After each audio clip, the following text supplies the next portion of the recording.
Dear students, ఈ వీడియోలో equilibrium chapter కి చెందిన Bronsted Lowry acid base theory and Lewis acid base theory గురించి నేర్చుకుందాం.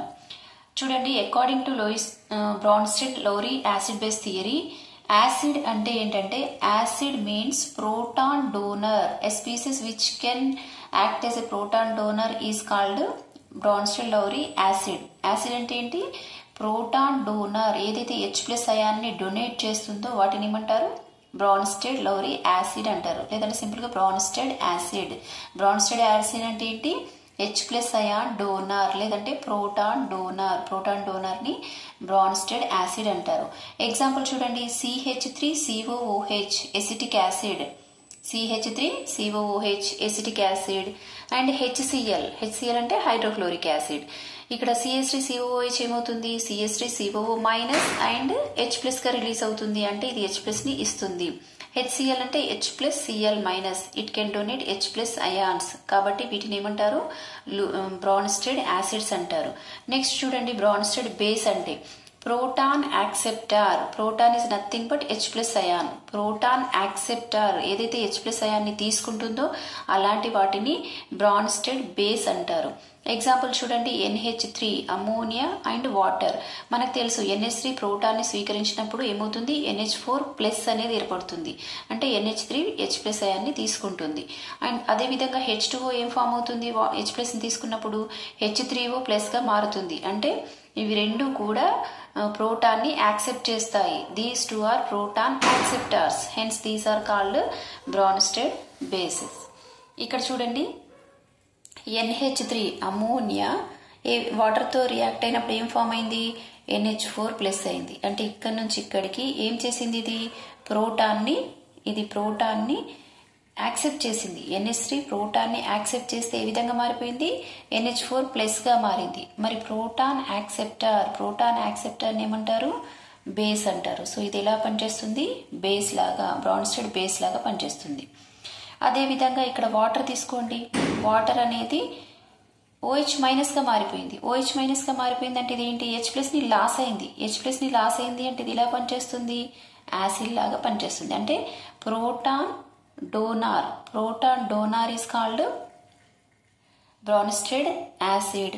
ఇక్కడ ప్రోటాన్ని యాక్సెప్ట్ చేసింది. NH3 ఒక H+ ని తీసుకుని NH4+ గా మారింది, అంటే ఇదేంటి? Proton acceptor is called Bronsted base. So ఇందులో NH3 అనేది బేస్, H2 అనేది యాసిడ్. అలాగే సేమ్ రివర్స్ రియాక్షన్ తీసుకోండి. ఇక్కడ నుంచి ఇక్కడికి తీసుకోండి. ఇక్కడ ఎందుకంటే ఇది రివర్సిబుల్ రియాక్షన్ కదా, రివర్స్ రియాక్షన్ కూడా జరుగుతుంది. NH4+ ఏమైంది? ఇక్కడ నుంచి ఇక్కడికి ఒక H+ ని లాస్ అయింది అంటే డొనేట్ చేసింది, అంటే ప్రోటాన్ డోనార్ లాగా వర్క్ చేస్తుంది. ప్రోటాన్ డోనార్ అంటే ఏంటి? ప్రోటాన్ని డొనేట్ చేస్తే ఏమంటారు? యాసిడ్ అంటారు. అంటే ఇది ఎలా పనిచేస్తుంది? బ్రాన్స్టెడ్ యాసిడ్ లాగా పనిచేస్తుంది. ఇక్కడ వాటర్ ఎలా పనిచేసింది?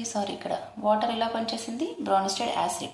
ఇప్పుడు ఇక్కడ చూడండి, OH- అయాన్ అనేది ఇక్కడ వరకు తీసుకోండి, ఇలా తీసుకోండి. రివర్స్ రియాక్షన్, OH- అయాన్ ఒక H+ ని తీసుకొని H2O గా మారుతుంది. OH- అయాన్ ఒక H+ తీసుకొని వాటర్ గా మారుతుంది, అంటే ఇది ఏం చేస్తుంది? ప్రోటాన్ని యాక్సెప్ట్ చేస్తుంది. మరి ప్రోటాన్ యాక్సెప్ట్ చేస్తే దీన్ని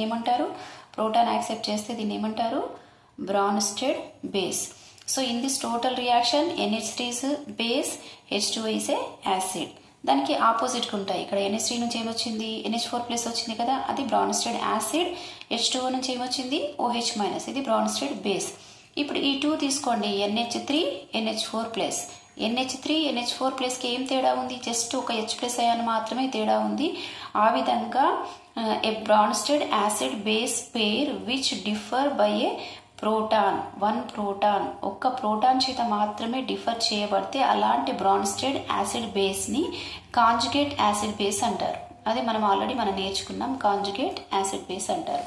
ఇక నెక్స్ట్ థియరీ చూడండి, Louis acid base theory. According to this theory, electron pair acceptor, simple గా చెప్పాలంటే electron pair acceptor is called Lewis acid. ఒక ఎలక్ట్రాన్ జంటను తీసుకునే వాటిని ఏమంటారు?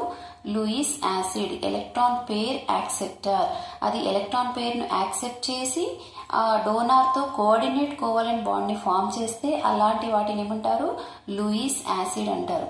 ఇక్కడ కోఆర్డినేట్ కోవలెంట్ బాండ్ అంటే ఏంటంటే, ఫర్ ఎగ్జాంపుల్ ఇక్కడ ఏ తీసుకోండి, ఏ నుంచి బికి కోఆర్డినేట్ కోవలెంట్ బాండ్ ఉందనుకోండి. దాని అర్థం coordinate covalent bond is indicated with arrow mark. Arrow mark తో ఇండికేట్ చేస్తాం. ఇక్కడ ఏ అనేది డోనార్, బి అనేది acceptor. A is donor, B is acceptor. A ఏం చేస్తుంది, ఒక లోన్ పేర్ ఆఫ్ ఎలక్ట్రాన్ ని దీనికి డొనేట్ చేస్తుంది. ఎలక్ట్రాన్ పేర్ ని, ఎలక్ట్రాన్ ఒక జంటని దీనికి డొనేట్ చేస్తుంది. డొనేట్ చేసి అది కంప్లీట్ గా ఇవ్వకుండా మళ్ళీ ఆ ఎలక్ట్రాన్ పేర్ ని రెండు ఈక్వల్ గా షేర్ చేసుకుంటాయి. ఈ బాండ్ అనేది ఎప్పుడు ఎలా ఫామ్ అవుతుంది, ఒక పేర్ ఆఫ్ ఎలక్ట్రాన్స్ ని రెండు షేర్ చేసుకోవడం వల్ల బాండ్ ఫామ్ అవుతుంది. మరి ఆ ఎలక్ట్రాన్ పేర్ ఎక్కడిది అంటే, ఇందులో ఏ అనే ఆటమ్ ఎలక్ట్రాన్ ఇచ్చింది, ఎలక్ట్రాన్ జంటనిచ్చింది. ఇచ్చిన తర్వాత రెండు ఈక్వల్ గా షేర్ చేసుకుంటే అప్పుడు వాటి మధ్యన కోఆర్డినేట్ కోవలెంట్ బాండ్ అనేది ఫామ్ అవుతుంది. జనరల్ గా కోవలెంట్ బాండ్ ఎలా ఫామ్ అవుతుంది, ఏ అనేది ఒక ఎలక్ట్రాన్ ఇస్తుంది, బి అనేది ఒక ఎలక్ట్రాన్ ఇస్తుంది. ఈ జంటను రెండు ఈక్వల్ గా షేర్ చేసుకుంటే అప్పుడు ఏకి బికి మధ్యన కోవలెంట్ బాండ్ ఫామ్ అవుతుంది. దాన్ని మనం ఓన్లీ లైన్ తో ఇండికేట్ చేస్తాం. ఇలా లైన్ తో ఇండికేట్ చేస్తే అది కోవలెంట్ బాండ్, ఆరో మార్క్ తో ఇండికేట్ చేస్తే అది డేటివ్ బాండ్. దీనికి డిఫరెన్స్ ఏంటి, ఇక్కడ రెండు ఎలక్ట్రాన్లను షేర్ చేసుకుంటున్నాయి, ఇక్కడ కూడా రెండు ఎలక్ట్రాన్లను షేర్ చేసుకుంటున్నాయి. కానీ ఇక్కడ రెండు ఎలక్ట్రాన్లు ఎక్కడివి, ఏ ఒక ఎలక్ట్రాన్ ఇచ్చింది, బి ఒక ఎలక్ట్రాన్ ఇచ్చింది. ఆ జంటని రెండు ఈక్వల్ గా షేర్ చేసుకుంటే దట్ ఈస్ కోవలెంట్ బాండ్. ఇక్కడ ఈ జంటను ఎవరిచ్చారు, ఒకటే ఆటమ్ ఇస్తుంది, వన్ ఆఫ్ ద బాండెడ్ ఆటమే కంట్రిబ్యూట్ చేస్తుంది. కానీ ఆ ఎలక్ట్రాన్ పేర్ ని రెండు కలిసి ఈక్వల్ గా షేర్ చేసుకుంటే దాన్ని డేటివ్ బాండ్ అంటారు. సో ఇక్కడ ఏదైతే the substance which can accept an electron pair to form coordinate covalent bond with donor atom is called Lewis acid. Electron జంటను స్వీకరించి, అంటే ఇది చూడండి ఇక్కడ బి అనేది లూయిస్ యాసిడ్ అనమాట. ఇది ఏం చేస్తుంది, దీని నుంచి ఎలక్ట్రాన్ జంటను తీసుకొని దీంతో డేటివ్ బాండ్ ని ఫామ్ చేసింది, కోఆర్డినేట్ కోవలెంట్ బాండ్ ని ఫామ్ చేసింది. అలాంటి దాన్ని ఏమంటారు, లూయిస్ యాసిడ్ అంటారు. A substance that can accept an electron pair to form coordinate covalent bond with donor atom. Electron జంటని డొనేట్ చేసేదాన్ని ఏమంటారు, డోనార్ ఆటమ్ అంటారు. దీన్ని ఏమంటారు, యాక్సెప్టర్ అంటారు. ఆ విధంగా లూయిస్ యాసిడ్ ని మనం ఎక్స్ప్లెయిన్ చేయొచ్చు. లూయిస్ యాసిడ్స్ అనేవి 5 టైప్స్ ఉంటాయి. All cations are act as a Lewis acids. All cations అన్ని రకాల క్యాటయాన్స్ కూడా లూయిస్ యాసిడ్ గా వర్క్ చేస్తాయి. ఎందుకంటే క్యాటయాన్స్ అంటే ఎప్పుడు క్యాటయాన్స్ వస్తాయి, ఎలక్ట్రాన్ లాస్ అయినప్పుడు క్యాటయాన్స్ వస్తాయి. అంటే పాజిటివ్ చార్జ్ ఉన్నవన్నీ కూడా ఎలక్ట్రాన్ డెఫిషియన్సీ ఉంటుంది కాబట్టి అవి ఎలక్ట్రాన్ పేర్ ని యాక్సెప్ట్ చేయడానికి రెడీగా ఉంటాయి. కాబట్టి అవన్నీ కూడా లూయిస్ యాసిడ్స్ గా వర్క్ చేస్తాయి. ఇక సెకండ్ టైప్ చూడండి, compounds with the central atom has incomplete octet and forcing and empty orbital. దీనికి మనం ఎగ్జాంపుల్ ఒకటి తీసుకొని చూద్దాం. ఫర్ ఎగ్జాంపుల్ ఇక్కడ బోరాన్ కానీ BCl3 కానీ BF3 కానీ తీసుకోండి. ఇక్కడ బోరాన్ చుట్టూ ఎన్ని బాండ్స్ ఉన్నాయి, 3 బాండ్స్ ఉన్నాయి. 3 బాండ్స్ అంటే 1 బాండ్ అంటే 2 ఎలక్ట్రాన్ టోటల్ ఎన్ని ఎలక్ట్రాన్స్ ఉన్నాయి, 6 ఎలక్ట్రాన్స్ ఉన్నాయి. బోరాన్ చుట్టూ అవుటర్ షెల్ లో ఎన్ని ఎలక్ట్రాన్స్ ఉన్నాయి, 6 ఎలక్ట్రాన్స్ ఉన్నాయి. అంతేకాకుండా బోరాన్ దగ్గర ఒక ఎంప్టీ ఆర్బిటాల్ ఉంటుంది, వ్యాకెంట్ ఆర్బిటాల్ ఉంటుంది. సో దీనికి ఆక్టేట్ కంప్లీట్ అయ్యిందా, కంప్లీట్ కాలేదు, ఓన్లీ 6 ఎలక్ట్రాన్స్ ఉన్నాయి. అంటే ఇన్కంప్లీట్ ఆక్టేట్ ఉంది. ఇన్కంప్లీట్ ఆక్టేట్ తో పాటు దీని దగ్గర ఎంప్టీ ఆర్బిటాల్స్ ఉన్నాయి. కాబట్టి బోరాన్ ఏం చేస్తుంది, ఇంకొక 2 ఎలక్ట్రాన్ తీసుకుని ఆక్టేట్ ను కంప్లీట్ చేసి స్టెబిలిటీని పొందడానికి ట్రై చేస్తుంది. కాబట్టి ఈ విధంగా compounds in which the central atom has vacant d orbitals ఉండాలి. ఎందుకంటే అది ఎలక్ట్రాన్లు తీసుకున్న తర్వాత పెట్టుకోవడానికి ఎలక్ట్రాన్స్ ఉండాలి కాబట్టి, ఆర్బిటాల్స్ ఉండాలి కాబట్టి vacant d orbitals మస్ట్ గా ఉండాలి. అంతేకాకుండా compounds with the central atom has an incomplete octet ఉండాలి. అంతేకాకుండా వాటిలో ఏముండాలి, ఎంప్టీ ఆర్బిటాల్స్ ఉండాలి. ఆ విధంగా ఉన్నవన్నీ కూడా లూయిస్ యాసిడ్స్ తో వర్క్ చేస్తాయి. Example BF3, BCl3, AlCl3, FeCl3 ఇవన్నీ కూడా వీటి అవుటర్ షెల్ లో 6 ఎలక్ట్రాన్స్ ఉండి ఇవి ఆక్టేట్ ని ఇన్కంప్లీట్ ఆక్టేట్ ఉండి ఎంప్టీ ఆర్బిటాల్స్ ఉంటాయి. అందుకని ఇవి ఏం చేస్తాయి, వేరే వాటి నుంచి ఎలక్ట్రాన్ పేర్ ని తీసుకుంటాయి, ఎలక్ట్రాన్ పేర్ యాక్సెప్టర్స్. అందుకే ఇవి లూయిస్ యాసిడ్స్ గా వర్క్ చేస్తాయి. ఇక నెక్స్ట్ చూడండి, compounds in which the central atom has vacant d orbitals and may expand its octet అంటే వీటికి ఆక్టేట్ ఆల్రెడీ ఇక్కడ SiF4 ఉన్నాయి కదా, అంటే 8 ఎలక్ట్రాన్స్ ఆల్రెడీ ఉన్నాయి, ఆక్టేట్ ఆల్రెడీ కంప్లీట్ ఉంది. కానీ దీని యొక్క అవుటర్ షెల్ లో వ్యాకెంట్ d ఆర్బిటాల్స్ ఉన్నాయి, ఇంకా ఖాళీ d ఆర్బిటాల్స్ ఉన్నాయి. ఇలాంటివి కొన్ని మాలిక్యూల్స్ ఏం చేస్తాయంటే వాటి ఆక్టేట్ ని ఎక్స్పాండ్ చేసుకునే కెపాసిటీని కలిగి ఉంటాయి. అంటే ఇంకా అవి ఎలక్ట్రాన్ జంటని తీసుకోవడానికి రెడీగా ఉంటే అలాంటివి కూడా లూయిస్ యాసిడ్స్ గా పరిగణించబడతాయి. ఏ కాంపౌండ్స్ అయితే సెంట్రల్ ఆటమ్ లో ఆల్రెడీ ఆక్టేట్ కాన్ఫిగరేషన్ ఉన్నా కూడా వాటిలో ఎంటీ d ఆర్బిటాల్స్ ఉండడం వల్ల అవి ఎలక్ట్రాన్ పేర్ ని కొన్ని మాలిక్యూల్స్ యాక్సెప్ట్ చేస్తాయి. అలాంటివి కూడా మనకి లూయిస్ యాసిడ్స్ గా వర్క్ అవుతాయి. So compounds in which the central atom has vacant d orbitals and may expand its octet, అంటే 8 ఎలక్ట్రాన్స్ ఉన్నా కూడా అవి పెంచుకుంటాయి, ఆక్టేట్ ని ఎక్స్పాండ్ చేసుకునే కెపాసిటీ కలిగి ఉన్న మాలిక్యూల్స్ కూడా లూయిస్ యాసిడ్స్ గా వర్క్ చేస్తాయి. అండ్ నెక్స్ట్ ఫోర్త్ టైప్ చూడండి, molecules having multiple bonds between atoms of dissimilar electronegativities. ఇక్కడ చూడండి CO2 ఉంది, కార్బన్ కి ఆక్సిజన్ కి మధ్యన ఇక్కడ డబుల్ బాండ్ ఉంటుంది. అంటే కార్బన్ కి ఆక్సిజన్ కి ఎలక్ట్రోనెగటివిటీ డిఫరెంట్ గా ఉంటుంది. ఆ విధంగా ఎలక్ట్రోనెగటివిటీ డిఫరెంట్ గా ఉంటే వాటిని డిస్సిమిలర్, రెండింటికి ఎలక్ట్రోనెగటివిటీ అనేది డిఫరెంట్ గా ఉంటుంది. డిస్సిమిలర్ అంటే ఏంటి, వేరువేరుగా. సో కార్బన్ కి వేరుగా ఉంటుంది, ఆక్సిజన్ కి వేరుగా ఎలక్ట్రోనెగటివిటీ డిఫరెన్స్ అనేది ఉంటుంది. అలాంటి ఆటమ్స్ మధ్యన మల్టిపుల్ బాండ్స్, డబుల్ బాండ్ కానీ ట్రిపుల్ బాండ్ కానీ ఉన్నట్లయితే అలాంటివి కూడా లూయిస్ యాసిడ్స్ గా వర్క్ చేస్తాయి. Molecules having multiple bonds between atoms of dissimilar electronegativities, వేరు ఎలక్ట్రోనెగటివిటీస్ కలిగి ఉన్న ఆటమ్స్ మధ్యన మల్టిపుల్ బాండ్స్, డబుల్ బాండ్ కానీ ట్రిపుల్ బాండ్ కానీ ఉంటే అవి కూడా లూయిస్ యాసిడ్స్ గా వర్క్ చేస్తాయి. Elements with 6 electrons in the valency shell, మరి 6 ఎలక్ట్రాన్స్ ఉంటే అవి ఆక్టేట్ కంప్లీట్ కావాలంటే ఇంకా 2 ఎలక్ట్రాన్స్ కావాలి, కాబట్టి అవి ఎలక్ట్రాన్ పేర్ ని యాక్సెప్ట్ చేస్తాయి. ఎలక్ట్రాన్ పేర్ యాక్సెప్టర్స్ అంటే అవేంటి, లూయిస్ యాసిడ్స్. మరి ఏ ఎలిమెంట్స్ కి అవుటర్ షెల్ లో 6 ఎలక్ట్రాన్స్ ఉంటాయి అంటే 6th గ్రూప్ లేదా 16th group elements, oxygen, sulphur, selenium, tellurium, వీటన్నిటిలో కూడా వాలెన్సీ షెల్ లో ఎన్ని ఉంటాయి, 6 ఎలక్ట్రాన్స్ ఉంటాయి. కాబట్టి అవి ఎలక్ట్రాన్ పేర్ యాక్సెప్టర్ గా వర్క్ చేస్తాయి, అనగా లూయిస్ యాసిడ్స్ గా వర్క్ చేస్తాయి. ఇవి 5 టైప్స్ ఆఫ్ లూయిస్ యాసిడ్స్. ఇంకా నెక్స్ట్ చూడండి, లూయిస్ బేస్. లూయిస్ యాసిడ్ అంటే ఏమన్నాం, ఎలక్ట్రాన్ పేర్ యాక్సెప్టర్స్ అన్నాం. మరి లూయిస్ బేస్ అంటే ఏంటి, electron pair donor, A substance which can donate an electron pair to form a coordinate covalent bond.